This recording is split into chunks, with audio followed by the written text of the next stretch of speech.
Muy buenos días, queridos compañeros, queridos televidentes. Nos encontramos una vez más en este espacio denominado Politeia, es decir, la cuestión del Estado. Hoy queremos hacer un recorrido por este fascinante mundo de la sociopolítica. Por eso se encuentran con nosotros tres grandes académicos que nos van a orientar y nos van a llevar de la mano de sus conocimientos por este fascinante mundo que nos permitirá conocer un poco más acerca de la realidad social, política, económica de nuestros países. Dentro de los objetivos de este panel queremos generar una aproximación a las fuentes primarias de la sociopolítica, también reflexionar sobre las fuentes primarias de esta apasionante materia para comprender las dimensiones del ser humano en cuanto a la política, a la sociedad y el movimiento económico.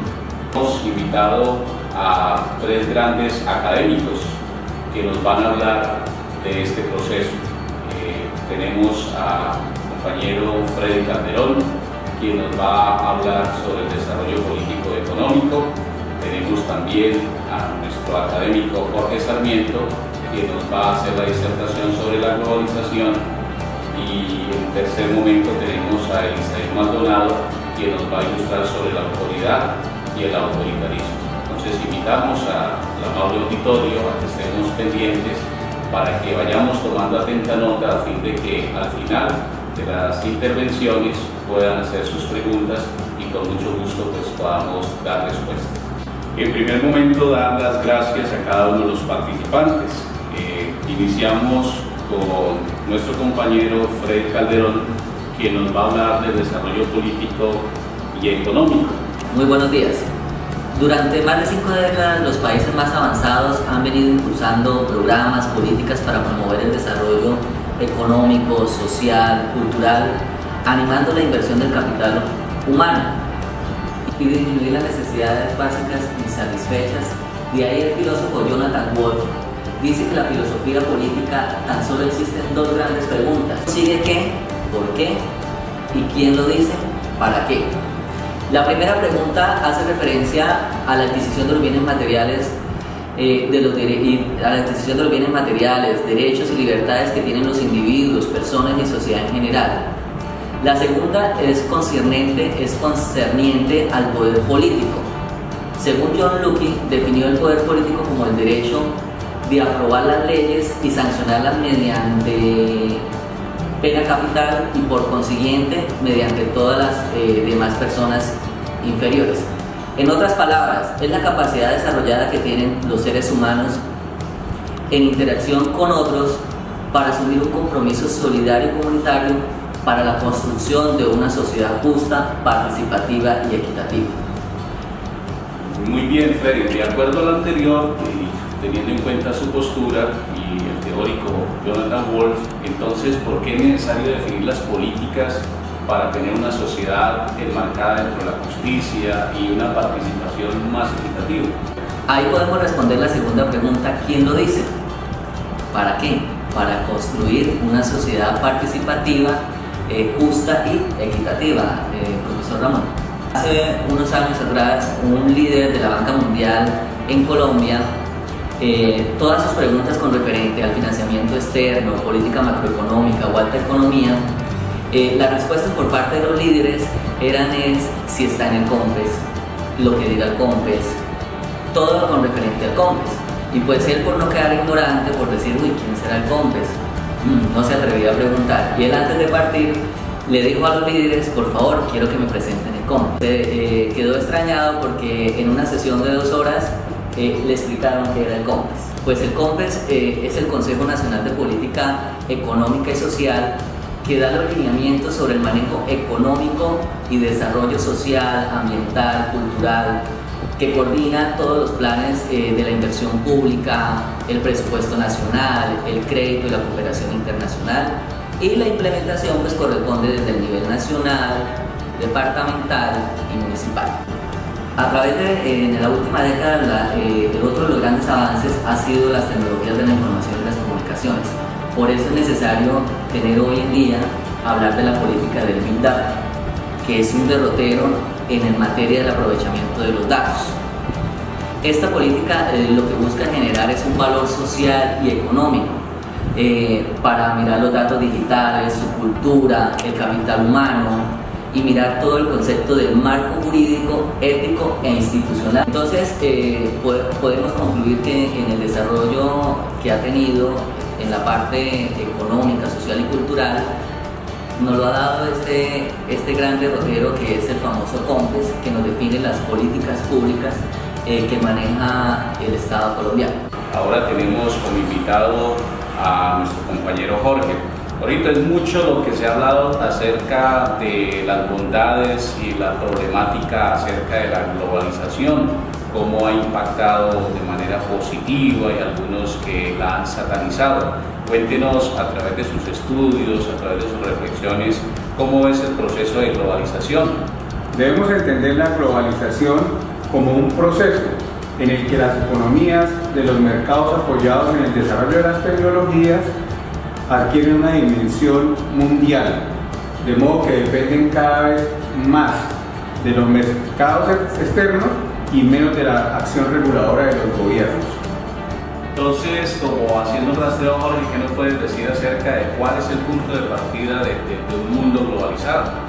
Pues tenemos un punto de partida inicial que es el periodo de la conquista y de la colonia impulsado por los países europeos en los siglos XV y XVI, que respondieron a una lógica comercial y económica que buscaba incrementar el intercambio de bienes y servicios para obtener metales preciosos y materia prima y consolidar las empresas que los países europeos consolidaron en sus colonias. También al comienzo del siglo XVIII, nuevas inquietudes de la política comercial internacional plantearon dos hipótesis muy importantes.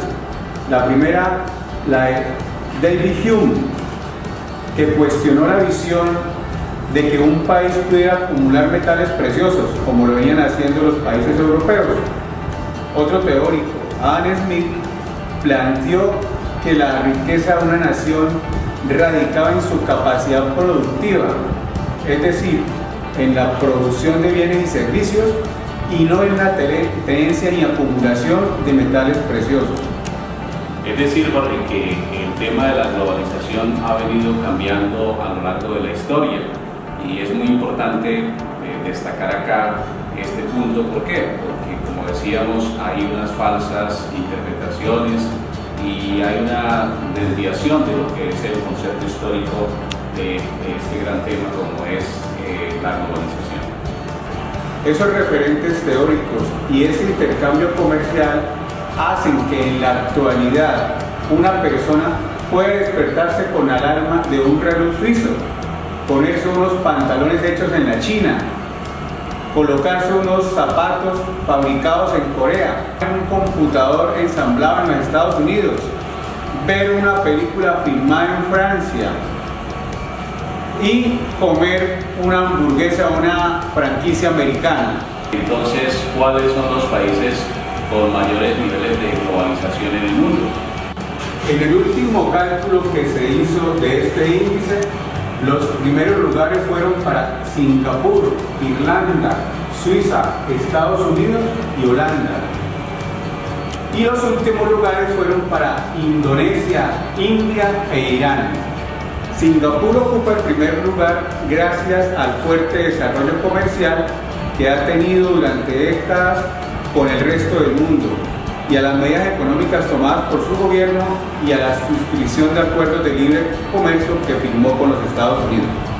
Muy bien, Jorge, nos damos cuenta que se ha versado y se ha documentado muy bien sobre este fenómeno de la globalización. Para cerrar, cuéntanos cuáles serían las grandes ventajas y cuáles a la vez serían las desventajas de este proceso de la globalización de manera especial para nuestros países del tercer mundo.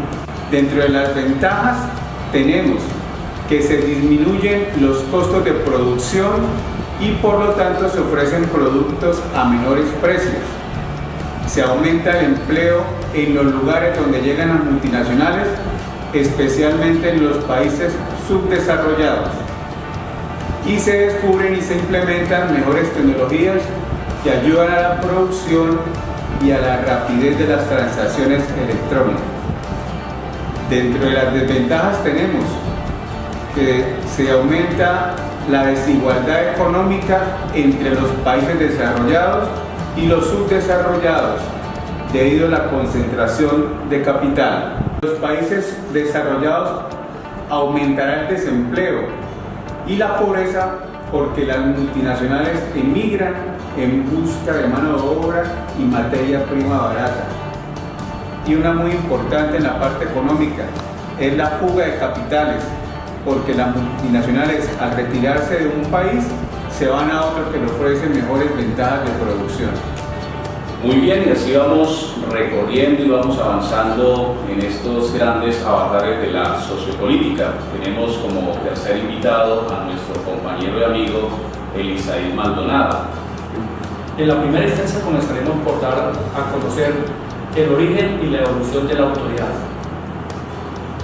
Desde el punto de vista de su origen, el término autoridad es de una vieja palabra latina, autoritas, la cual se derivó del autor cuya raíz aungere, que significa aumentar, promover. ¿Y qué teórico o teóricos se han ocupado en estudiar la evolución de este concepto de autoridad? Muchos teóricos, pero uno de los que se ha ocupado en este caso ha sido Max Weber, que menciona que la autoridad está concebida en tres niveles.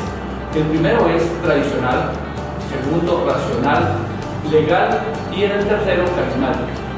En el caso de la autoridad racional y legal se basa en el principio de la legalidad, que se supone de la regulación de las relaciones de autoridad por medio de las leyes conferenciadas de forma racional. Y la carismática está condicionada por el sentimiento, el afecto. Aquí un dirigente se presta como guía o como un representante. ¿Cómo podríamos caracterizar ese espacio de la autoridad, de la familia? Es igual, ¿no? Pienso que Elisaid no es lo mismo la autoridad en el hogar, la autoridad del Estado. Vamos a mencionar algunas de ellas.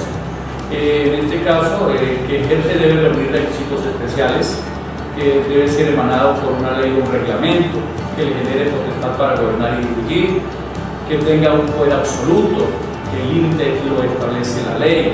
Siempre habrá un elemento infalible que está emanado en toda organización. Esto nos permite evidenciar que no se acepta como legítimo de una persona y que tenga su potestad o su competencia, o sea, que tenga un rol determinado.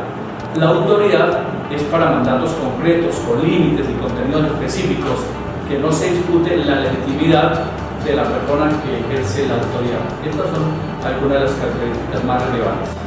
Profesor Elisaid, entonces ahí podemos afirmar lo que dice Jonathan Walsh de las dos grandes preguntas que tenemos.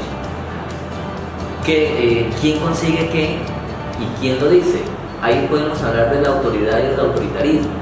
El autoritarismo es quien consigue qué, que no tiene normas, cada quien hace lo que construye bajo su percepción o su concepto de lo que debe hacer en una sociedad, mientras que la autoridad es la que nos da las normas, cómo debemos de construir una sociedad participativa. Entonces considero que ahí nos está hablando todo de la parte de la sociopolítica, que todo va encadenado para llegar a hablar de estos grandes términos que lo dijo Jonathan Walsh. De hecho, toda estructura social se mantiene en virtud a la operación de controles sociales, es decir, por la existencia de normas y pautas institucionales que rigen la interacción de los individuos de los grupos. Dichos controles permiten la aceptación de las diferencias jerárquicas y operan tanto más intensamente cuanto más empinada sea la estratificación social, que puede determinar las dos preguntas que plantea, lógicamente. Ahora quiero enfatizar un poco en los sistemas sociopolíticos, pero para hablar de los sistemas sociopolíticos tenemos necesariamente, queridos compañeros, de hablar de política. ¿Cómo comprender la política? Pues hay que hacer un rastreo a través de las fuentes fundamentales para encontrar esa dimensión tan actual pero tan lejana. Muchos teóricos han dicho que se debe establecer un puente entre lo pasado, entre lo actual, para proyectar el futuro. Por eso sería muy interesante recomendar volver a las fuentes como Aristóteles, como Platón, como Maquiavelo, como Hegel y como Marx. Haciendo este rastreo he encontrado en el libro primero de la política de Aristóteles, cuando él dice lo siguiente, abro comillas: solo el hombre entre todos los animales posee la palabra. La voz es sin duda el medio de indicar el dolor y el placer, por ello es dada a los otros animales. Su naturaleza llega únicamente hasta allí, posee sentimientos de dolor y de placer y puede señalárselos unos a otros. Pero la palabra, aquí insistimos mucho, la palabra está presente para manifestar lo útil y lo nocivo, y en consecuencia empezaremos a hablar de lo que es justo, de lo que es injusto, y tocaremos también la parte de las emociones frente al sentimiento del bien y del mal, como decía anteriormente, para poder codificar qué es eso de lo justo y de lo injusto. Profesor Ramón, entonces, ¿qué podríamos decir? ¿Cuándo una cosa es justa y cuándo es injusta? Aquí pues llegamos a una situación bastante compleja. ¿Por qué? Porque tenemos que plantear qué es lo justo y qué es lo injusto para las distintas sociedades. Recordemos que Aristóteles define al ser humano como zoon politikon, es decir, el hombre es un ser político por naturaleza, pero si miramos detenidamente a Hobbes nos va a decir que no. El hombre, si es político, es en relación entre los demás hombres. Haciendo un rastreo muy importante, encontré por ahí a Hannah Arendt en una carta que le envía a nuestro amigo Karl Jaspers, donde dice, abro comillas, sospecho que la filosofía no es totalmente inocente en este libro. Naturalmente, no en sentido de que Hitler tenga alguna cosa que ver con Platón, más bien diría en sentido de la filosofía occidental no han tenido un concepto claro de la realidad política y no podía tener uno, ya que por necesidad ha hablado del hombre y solo tangencialmente se ha ocupado de la pluralidad. Pero no debería haber escrito todo esto, se trata de ideas todavía sin madurar. ¿Qué quiere decir esto, queridos compañeros? Pues que la política está en un constante hacerse, es decir, todavía tenemos mucha ignorancia acerca del sujeto político. Por eso allí tenemos que hacer un trabajo de formación sobre nuestros estudiantes. Ahora Marta Nussbaum nos dice, habla de 10 capacidades básicas para determinar si somos pobres o no. Quiero destacar 3 simplemente. La primera es ver, ser capaces de vivir una vida humana de duración normal hasta su fin, pero hacemos hincapié, como la doctora refiere, a una vida auténticamente humana, no una vida que se reduzca simplemente a algo que no merece ser vivido como está pasando en las actuales circunstancias del mundo actual.